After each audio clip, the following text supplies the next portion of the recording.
Hello guys, ನಾವಿವತ್ತು ಬಿರಿಯಾನಿ ಮಾಡ್ತಿದ್ದೀವಿ. ಒಂದು ತಪ್ಪಲೆ ಇಟ್ಟಿದ್ದೀವಿ, ಒಂದು ಎಣ್ಣೆ ಹಾಕಿದ್ದೀವಿ.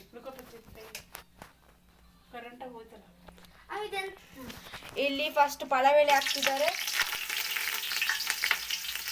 ಪಲಾವ್ ಎಲೆ ಮತ್ತು ಚಕ್ಕೆ, ಲವಂಗ ಮತ್ತು ಏಲಕ್ಕಿ ಮತ್ತು ಜೀರಿಗೆ ಮತ್ತು ಒಂದು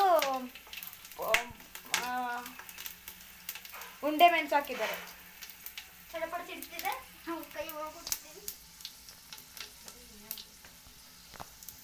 ಒಂದು ಚಂದ ಫ್ರೈ ಮಾಡಬೇಕು. ಆಮೇಲೆ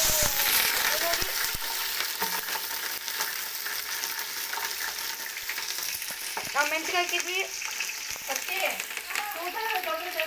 ಮತ್ತು ಚಂದ ಫ್ರೈ ಮಾಡ್ಕೋಬೇಕು. ಮತ್ತು ಇಲ್ಲಿ ಈರುಳ್ಳಿ ಹಾಕಿದ್ದೀವಿ.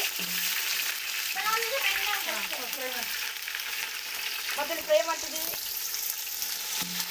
ಚಂದ ಫ್ರೈ, ಗೋಲ್ಡನ್ ಫ್ರೈ ಆಗಬೇಕು. ಚಂದ ಫ್ರೈ ಆಗಬೇಕು. ಇದನ್ನು ಕಡ್ಡೆ ಹಾಕೋದು ಮಾಡಬಾರ್ದು. ನೋಡಿ ಗೋಲ್ಡನ್ ಫ್ರೈ ಆಗಿದೆ.